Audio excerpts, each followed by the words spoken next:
Welcome into the Hear Me, See Me podcast. I'm your host, Melissa Bruner. Hear Me, See Me is a mental health awareness initiative of WIBW TV. We have been taking a look at various issues surrounding mental health and working to raise awareness and promote change. This podcast is one way to do that, where we have some in-depth conversations. We know that our first responders, our law enforcement, our firefighters, our EMTs go through some very unique experiences that can impact them in ways they may not even realize. The Kansas Bureau of Investigation is doing some things to make sure their agents are able to cope with the ins and outs of their everyday experiences. The KBI director, Tony Mattivi, is with us today to talk a bit about what they are doing within their agency, and we know a lot of law enforcement agencies have been renewing their focus in this arena. And a very special guest that you can kind of see, very furry here on the bottom, is one of the things that you're doing at the KBI. Welcome to you, first of all. Thank you very much for being here. Thanks for having me. I think this is an important topic. Very good. Yeah. So who's your friend? So this is Truman. This is our dog. He's not a KBI dog, but he has become a KBI dog because we started what we jokingly refer to as Furry Friends Friday. And Truman comes to work with me every now and again, and turns out he's far more popular than I am. What do you see the impact of having Truman around the office when you go to the office with him? You know, it's a lot. I equate it to when folks bring their kids. We have a maternity policy where for the first few months a new mom can bring their infant to work. And there's just something comforting about being able to hold a baby. There's just something comforting about being able to pet a dog. And I have found people come into my office some days when Truman's not there looking for him, just to see if he's there, because they enjoy being around him, they enjoy sitting with him, petting him. I think the interaction is very comforting and therapeutic to people. You just absorb all the stress. You can't great. see a dog and not be like, oh, and start talking like you're talking to a baby. So I mean, what happened in the newsroom when I brought him in today? Everybody kind of swarmed in here before we started recording this so they could first of all meet Truman. And then Truman himself started wandering out around the newsroom. He wanted to kind of take a little lap, and a victory lap or something. So people who are watching a video version of this podcast might see Truman kind of wandering around if he decides to wake up, but he's very comfy at my feet right now. Or you might hear his jingling of his tag. That's what that noise is. He's always looking for a new friend. Of course. Yeah. And I'm very happy to be Truman's friend. And by the way, Truman's collar and your sweater match, which I find like this subconscious thing on the connection that you have with Truman. Just a coincidence. Going back though, on the basis for this. So first of all, your background. You're currently the KBI director, but you've done a lot of different things over your career. I have. I dropped out of college the first time I went, and I became an EMT and then a paramedic. And I worked in a very high volume, high stress, urban trauma system for a number of years while I finished college. And then I worked as a paramedic here in Topeka and in Lawrence while I worked my way through law school. And then as soon as I graduated from law school, I became a prosecutor. And I spent almost 30 years as a prosecutor, first in the DA's office, then the Attorney General's office, and then with the U.S. Attorney's office. So really, since I was 18 years old, I was one of those people who has been in what I think now we call an at-risk position. You know, a job where, the way I characterize it is, it's a job where you see things that a human being shouldn't have to see, and you hear things that a human being shouldn't have to hear. And so now I have been able, since I've been in this position, been able to look back on some of the experiences that I've had and hopefully apply those in a very positive way at the KBI. What have we learned over the years on how doing these jobs that you describe, being in an at-risk position, impact people and stay with people? Well, we know that people in those positions have a lot more traumatic experiences in their life than the average person does, right? I mean, I saw a statistic as I was preparing for this that an average person will have 2 or 3 traumatic events over the course of their lifetime. Your average police officer will have 178. That's quite a difference. It's staggering, right? And the impact that has on life expectancy is just as staggering. You know, we know that the life expectancy for a police officer is 10 years less than the life expectancy for somebody who doesn't work in the field. So that's really good evidence about how dramatic an impact that has on a person's mind and body. And I think the level of understanding that we didn't have maybe perhaps as much in prior years is that, well, the trauma didn't happen to them. They weren't the person in the accident. They weren't the person who was the victim of the crime or is the survivor of the crime. They're not the person who lost a loved one. They go home at the end of the day. But what's the reality of what they're going home with? The reality is that you share that trauma with every person that you're in contact with. When you're trying to take care of them, whether it's as as a paramedic or an EMT like I did, or as a police officer who's responding and trying to help that person through that situation, you feel that trauma. You share that experience with them, and it will linger. Some of the things that you see in this job are life-changing. Certainly they're life-changing for the victim, but they're life-changing for the first responder as well. It's really difficult to see the things that we see and not have that change your life and change the way that you look at the world. I know we've done stories with people over the years. One man that I know and have visited with was an EMT, and for him, he said, just the little things over the years, but then the straw that broke the camel's back, if you will, is a call that he went on, and it involved a child who had been mauled by a dog and lost their life. And walking into that scene was something that he just simply could not shake. And he got help and ultimately went into another career path. But it's stories like that you hear that do change you.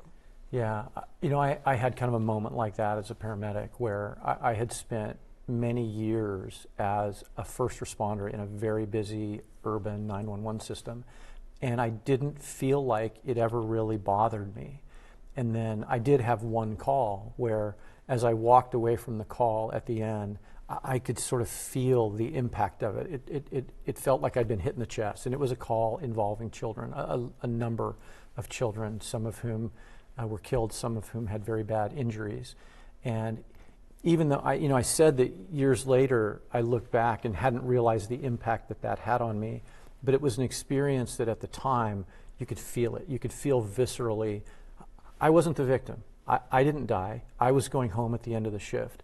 But what I saw that day, what I experienced that day, what I heard that day, it still very much became a part of who I am, and it impacted who I would be for many, many years. Certainly journalists don't experience it on the same level that our first responders do, but we go to those scenes as well. We speak with family members and loved ones, and you're right, you do kind of internalize that story, kind of becomes something that, you have to be human. I tell people all the time, if you lose your empathy as a journalist, you need to get out of the business because you've been doing it too long. Right. There's something wrong happened, and we still have to have that empathy for people when we speak with them. And you go to a scene and observe. Sometimes we had a crew, of course, that was there last year for the Kansas City Chiefs Super Bowl victory parade. It was supposed to be a happy, fun parade, rally. They're standing on a media platform, and all of a sudden they're in the middle of gunfire, and calling them each one into the office when they came back and said, "Are you okay today?" I think that's a question we forget to ask people who we know have observed. We're supposed to be passive observers, but you're right. You internalize it a little bit. You do, and to take it the next step, one of the things that I've experienced over the years is the loss of some very good friends. And by the loss, I mean the suicide of some very good friends over the years. And we have a heightened awareness now that I wish we'd had for the last several decades, where we know that the internal burden that first responders bear as a result of seeing these things, it really can be unbearable. It can be insurmountable. And I think we as a community are a lot better now about checking in with each other, about talking with each other, about not just sitting back and waiting for somebody to come to us, but reaching out and saying, "Hey, are you okay? I understand what you're feeling. Let's talk about it, and let me be helpful to you." Because one of the things we know is the way that me, dealt with it for years, which is pushing it down, sticking it in a box and taping the lid on the box. That's not the way to deal with the problem.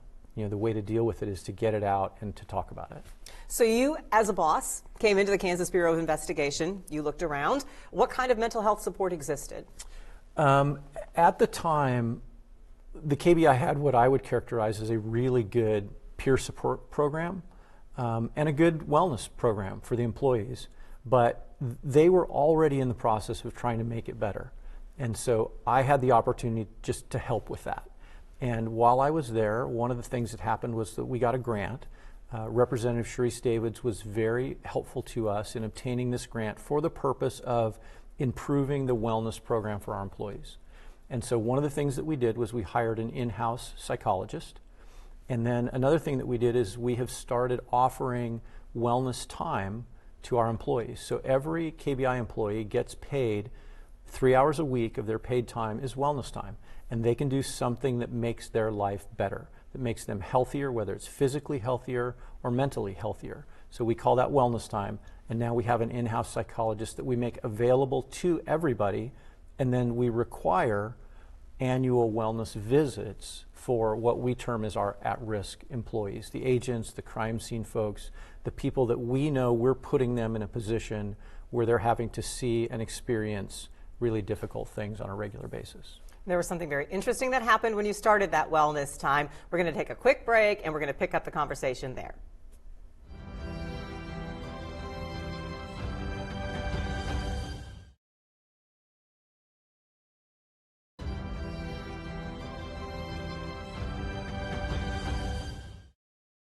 Picking our conversation back up with the Kansas Bureau of Investigation Director Tony Mattivi and special guest. We cannot forget that Truman is still here. He's being very good. He is, right. Yeah.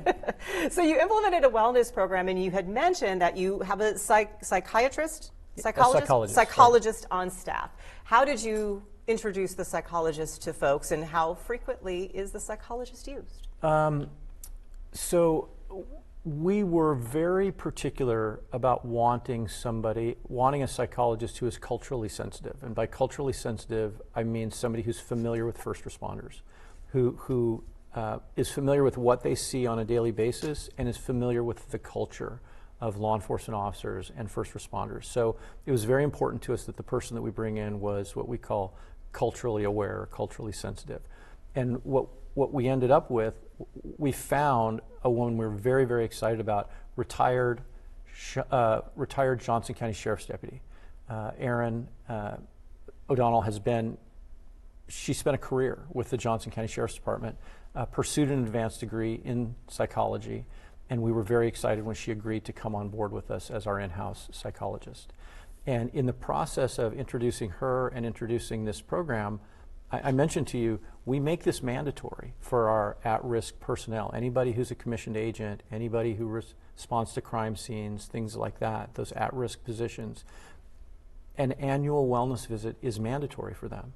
And so one of the things that I did was I went to one of those visits before we implemented the program. Because like any good boss, you're not going to make somebody do something that you're not going to do yourself. Exactly. That's exactly why I did it. And in reality, what I found is it is the best thing that I've ever done for myself, because I had spent my entire adult life in at-risk positions, and I had no idea the impact that was having on me, particularly on my mental health.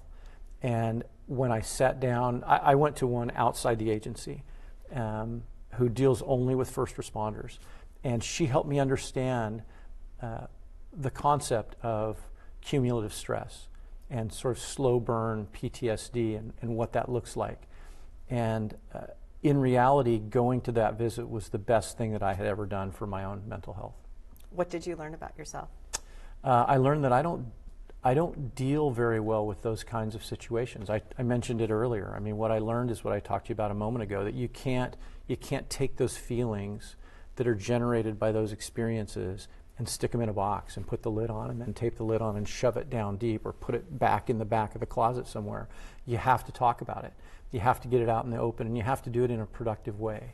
What we used to do in the old days was go to choir practice, where we would all sit around after the shift and drink. And that's not a healthy, productive way to deal with those problems. And so getting in front of a professional and having that person talk you through some of your past experiences and the feelings that resulted from it and the actions that you took as a result of those feelings is an incredibly positive thing that I found very helpful in my life. Did you keep going, or will you I keep did. going every year? Make I it an annual requirement for yourself too? Absolutely, yes. I did, and I will. How have you seen it? Maybe what was the reaction from staff when you told certain members you will do this? Not I suggest this person is here. It's you will do this. So the reaction, I think, was overwhelmingly positive. We did get a little bit of pushback, and I addressed that by sitting down with the person in particular who seemed to be pushing back the most and having a conversation. And this person seemed very frustrated with the fact that it was mandatory and wanted me to justify that part of the decision. And what I said was, I'm really worried that we put people into these positions where we break them, right? We make them see and hear and experience these things as a part of their job, and it breaks them as a human. And I'm afraid that if we don't make it mandatory, the one or two that we really are breaking, we're not going to find out about it until it's too late. We're not going to learn until after they've committed suicide or after they've taken some sort of dramatic action or had a horrible encounter in either their personal life or their professional life. I don't want to find out about it after the fact. I want to find out it before, so we have the opportunity to try to help them. And I was worried that if we didn't make the program mandatory, we wouldn't find that particular person early enough to help. And I believe that's the case. And this is a good time to also make sure that we mention, if you're hearing anything in this conversation, or if you're thinking maybe you need someone to speak with, 988, the lifeline, the suicide prevention lifeline, is there 24/7 for you to reach out. What difference have you noticed among people who now have this opportunity to reach out? I think, I hope, I believe the biggest difference is a cultural one. A recognition that mental health issues are normal, they're natural, they're a part of who we are, and we should help each other with them. They're not something that should be ignored. We have to get rid of the stigma, and I think at the KBI we're doing a really good job of that. I've had a number of other law enforcement agencies reach out to me and say, how are you doing this? How did you justify that? How can we replicate it? And we're always glad to help those other agencies. Have you noticed any sort of a generational difference in how people respond to some of the programs? I do think that there's a generational difference, but the thing that I really like about what we're doing is that I think my generation has been really bad at this. And so the younger generations, I think, are better and more receptive. What I like is that I'm seeing people in my generation who are becoming better and more receptive to these kinds of issues. I think that's real progress. And to think about that, avoidance is not an option in what you do. You can't tell someone, well, we're just not. You can't say to an employee, oh, I'm sorry you're having a challenge. It's okay. You don't need to go to the crime scene, or you don't need to, for an EMT, you don't need to go to the accident scene. That's kind of not an option because it pretty much is what you do. That's what we have to do, right? That's what we as an agency do. That's who we are as people, and that's why we're here. So you're right, avoidance is not an option. We can't not go to the crime scene. That paramedic can't not respond to the 911 call. So I can hear some people listening to this going, wellness time, Director Mattivi. Seriously, hi Truman. Did you hear me make a noise? Wellness time, Director Mattivi. You are paying people to goof off. These are our tax dollars. How can you justify paying people to goof off, for lack of a better way? I mean, for some people who are hearing it in that term, what is your explanation, your response? So I think we have pretty tight controls on it to make sure that it's not goof off time, right? It really is wellness time. We have categories of things that are covered and categories of things that are not. But the main thing about it is our folks have to be really good at what they do because what they do is very important. I think this helps make them better. It makes them better employees, it makes them better people, and that makes us better as an agency. The other thing is recruitment and retention in law enforcement right now are significant issues. It's hard for us to recruit people into the field, and then it's hard for us to keep them once they are there because it's such a difficult job. Offering benefits like this makes it easier for us to recruit people, and then it helps us hold on to them better once they're here.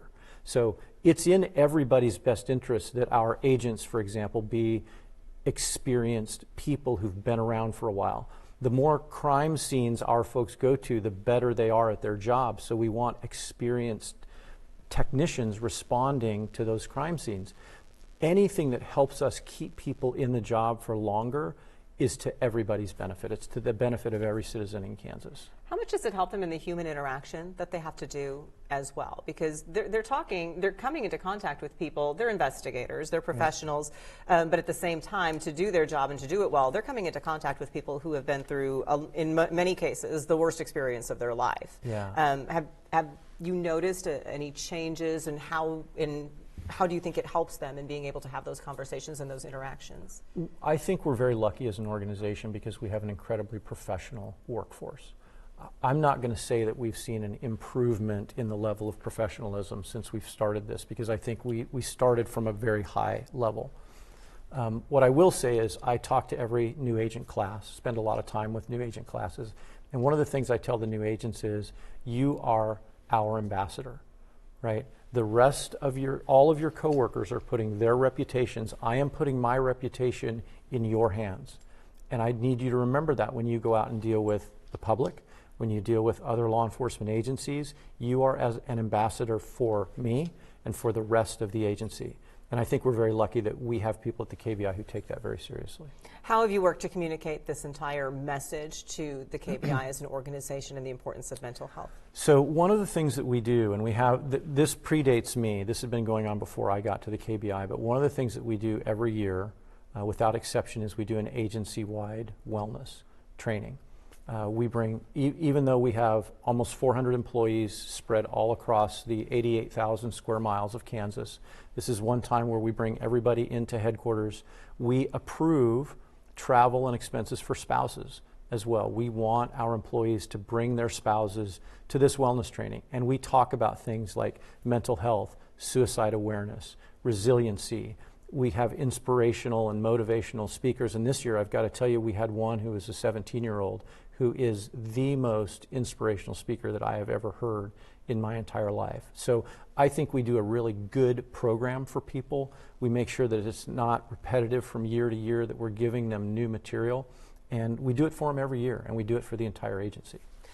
You mentioned there that you involve the spouse or a family member or a support system, which is very interesting. How important are they in making something like this a success, and how vital is it for those who are around someone who works in a frontline first responder job to know this information as well, to know how what's happening on the job is going to impact their loved one when they come home? Right. Our speakers talk about the fact that you need your family to be aware of what it is that you do on a daily basis. They need to understand that sometimes when you come home, there's a reason for that mood that you're in. And we want them to understand that there are things that they can do that are productive and helpful in dealing with that, and things that they can do that are very counterproductive, and how to avoid that kind of behavior. So it's important enough for me as an agency head that I'm willing to authorize those expenses, and I do so eagerly, right? We want every one of our people to have a very supportive infrastructure around them, not just at work, but at home also. What do you want the public to know about their interactions with those first responders, with law enforcement, with the EMTs? What can we do? I would want the public to hear the same thing that we tell our folks, which is, you never know when you come in contact with somebody what they're going through or what they've just been through. And I think it's important for us to keep that in mind when we come in contact with the public, because we have no idea. In fact, oftentimes we know that we're seeing them on their worst possible day. That could be true of the public also, though, when they come in contact with us. They don't know what call we just came from, what response we just came from, what horrible tragedy we just had to deal with before we arrived to help them. And I would ask them to keep that in mind about us, just as we try so hard to keep that in mind about them.